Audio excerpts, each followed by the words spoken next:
It was an awkward ride.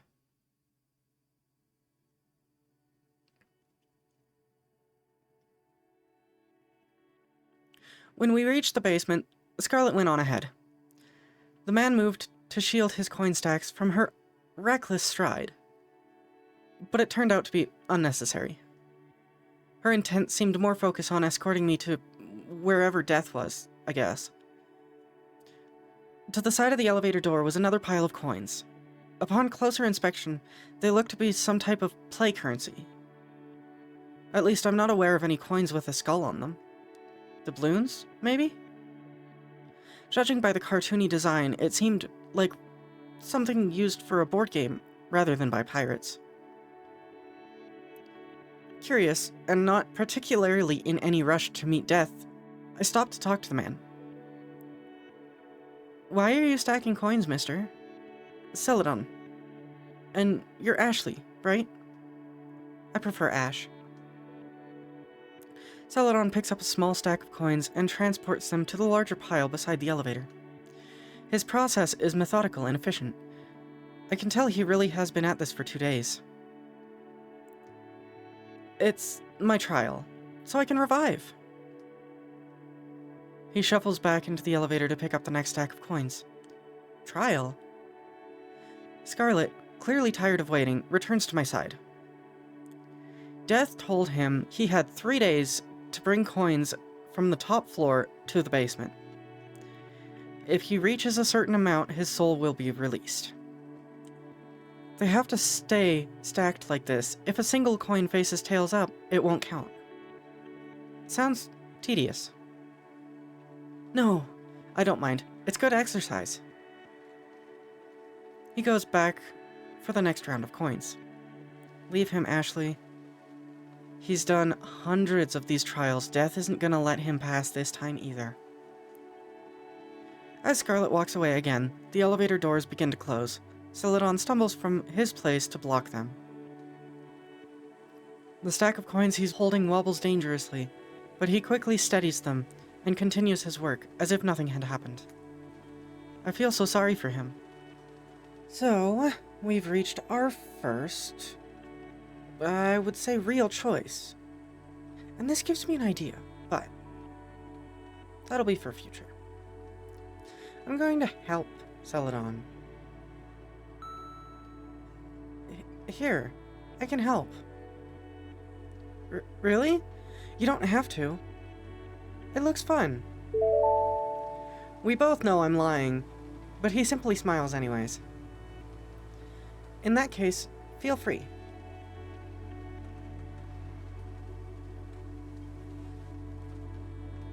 Clack, clack, clack.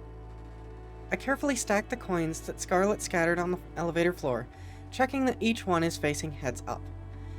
It's easy to get absorbed in the task, somewhat addictive even. Each coin I place down gives me a small sense of satisfaction. And I'm not even getting sore from being hunched over. That part is nice. I can't imagine being stuck doing this for 2 full days, though. That's some serious endurance. Celadon came back and forth, carrying each stack of coins out into the hall. Every once in a while, the elevator doors would try and close, and he would lean against it to keep it open. I wondered if I'd be more useful just holding the button down for him, but he seemed to have developed a rhythm around it. I didn't want to interrupt that rhythm any more than I already had. When the last coins were gathered into stacks, I began carrying them out with him. It's so nice of you to lend a hand. Hopefully it's not against the rules or anything. Huh? I'm not messing things up for you, am I? Probably not. I mean, sometimes I fail my trials on a technicality. Well, anyways, Death didn't say anything about doing it all on my own. Just that I had to carry them by hand. Am I doing the right thing by helping him? As long as he's fine with it, I guess.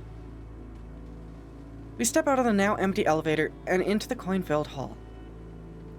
No one's ever helped me with my trials before. Usually people have their own things going on. He starts heading in the direction Scarlet went earlier. I follow, dragging my IV along in one hand and carrying a small stack of coins in the other. Are you sure it's okay for me to keep helping you? Yeah, I don't think it counts as cheating or anything. It's like you're part of my downline. Downline? Yeah, we're like a team. You do a bit of work for me, and we both profit. I can give you some of my coins when this is over. How does that sound? His offer catches me off guard. I wasn't doing this for any kind of profit. I just wanted to be nice. No thanks. I don't have pockets. Haha, well, let me know if you change your mind. I wince a little at how enthusiastically he delivered his pun. Finally, we reach the end of the hall. The room we were transporting the coins to turned out to be a morgue. I could now see firsthand the result of his past 2 days of effort.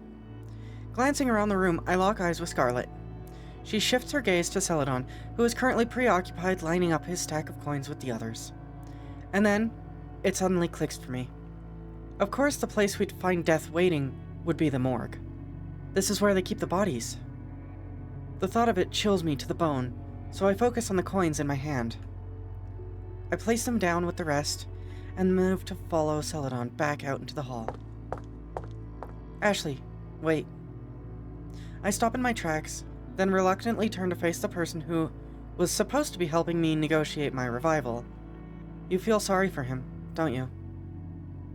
She's right, but I'm still inclined to argue. I'm just trying to help. His trial is ending soon, anyways, right? There's not a lot of time left, Miss Scarlet, he shouts back at us from the hall.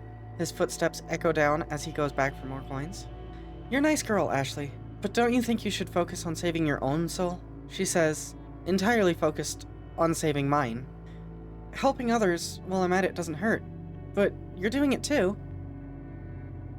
She doesn't say anything back. I'm already out the door catching up to Celadon. His pace slows once he realizes I'm following him. As I close the distance, I try to make conversation. It's, kind of messed up that death is making you carry all these coins into the morgue. Morgue? We're walking together now. He blinks at me. Oh, right! You're new. What do you see this place as, Ash? It's a hospital, right? Oh, interesting. So that's why there's a morgue. I'm confused by what he's asking me. Do we all see this place differently? For me, well, it's kind of personal, but I don't mind telling you. This place looks like the rehab facility I was sent to back in my early 20s. I was only there for a short time, but it left an impression, I guess. Rehab?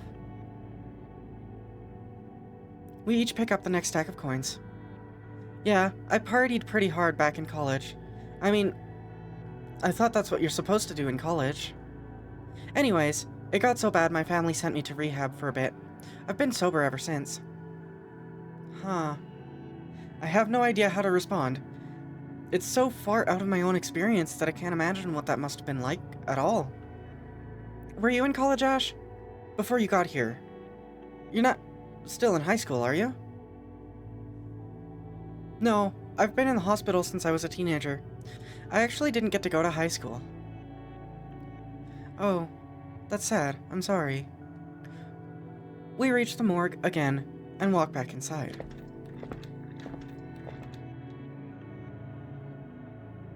Scarlet doesn't bother us this time. Celadon and I place coins down, ready to head back out for more. Before we leave, I reconsider this morgue. This room looks different to Celadon, and Scarlet too. She told me before that this isn't a hospital. I wonder what it looks like to her. Since it's not really a morgue, it's easier to push down the anxiety I feel about being in here. This is all made up. It's a set dressing. Even the coins we're carrying aren't real. Maybe I'll wake up soon and realize that it was a dream all along. Stack by stack, we carry away the coins in the hall until none are left. When I offered to help him, I didn't think I'd get so into it, but the work was meditative, and it helped me keep my mind off things. I'm here because I died. I haven't been able to process that yet. I just dove into helping this stranger with his trial. A trial I don't know anything about. I don't want to think about any of that. I just want to keep focusing on the task at hand. But his trial will be over soon, and death will come to pass judgment. That's how this works, isn't it?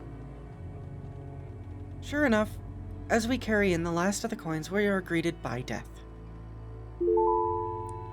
A hooded figure carrying a scythe, their face hidden behind a mask. The sight of them startles me, but I take care not to drop any of Celadon's coins. She's young. She doesn't belong here. Scarlet must be bargaining for my soul, like we talked about. It's nice of her to do that, even though I was busy helping Celadon instead. She fits in pretty well as far as I can see. Death stares in my direction. Are they watching me? I can't tell with the mask. Do you think we have time for one more trip up the elevator? Celadon looks antsy. I'm not sure what he's worried about, though. We already brought so many coins. This is enough, isn't it? Maybe, but one last trip wouldn't hurt. He looks like he's asking my permission. Death walks over to us before I can respond. Time's up, Donnie. Donnie? That's kind of cute. Please stop calling me that. Only my mom calls me Donnie. Scarlet strides over to us, indignant. Excuse me, our conversation was not over. Schedule's full, babe. Come back with a better argument tomorrow. I'm busy. Just tell him he failed and get it over with already. But please don't do that. I worked really hard. So the trial really is over now. Excuse me? They all turned to face me at once. I'm a little surprised that they listened. And I'm massively uncomfortable with the attention. Are you really going to check through every coin? Not just check them. There's a hint of smirk in their voice. I'm gonna flip them. Flip? And there's the catch. For every coin you brought, we're gonna play heads or tails. If any of them lands on tails, you lose.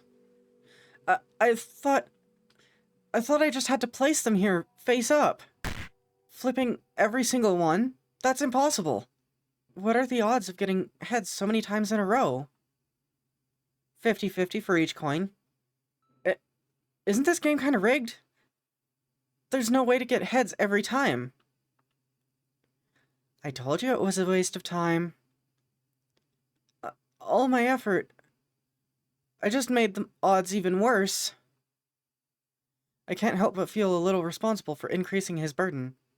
Not that removing my contributions would have changed the outcome. Death flips the first coin. Heads. They pick up the next one. Ooh. Heads again. They're definitely taking pleasure in this.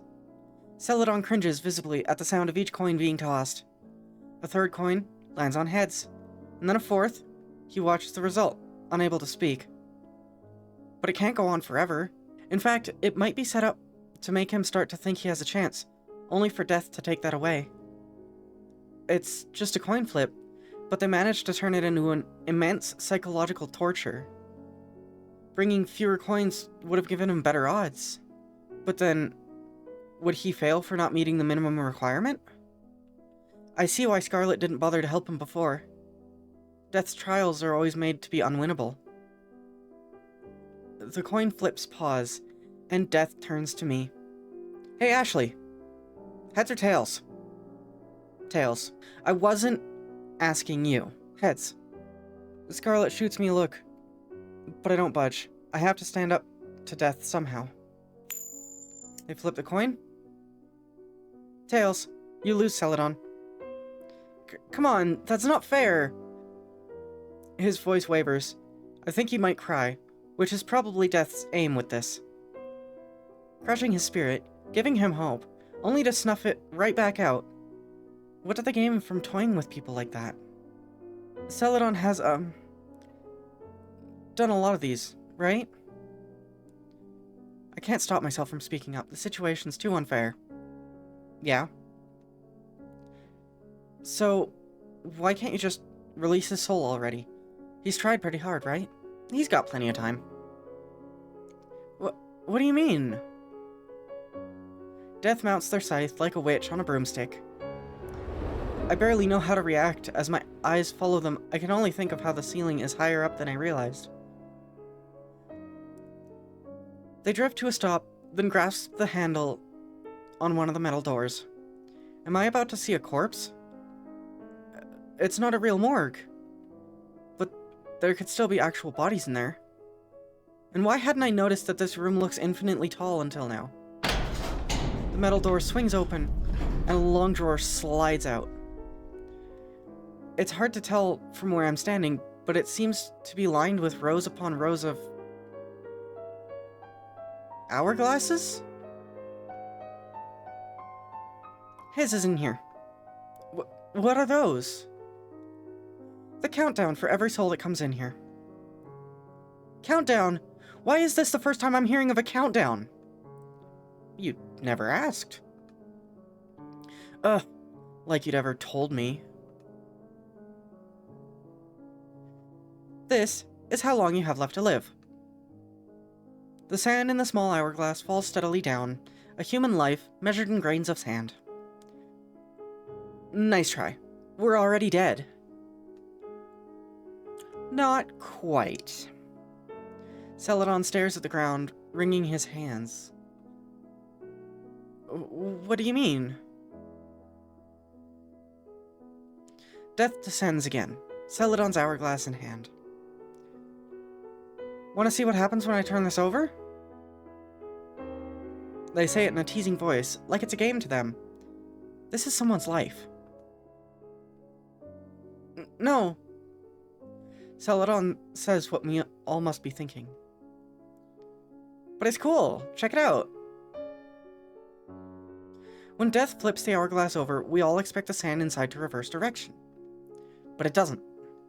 It continues falling upwards, defying gravity. This is how long we have left to live.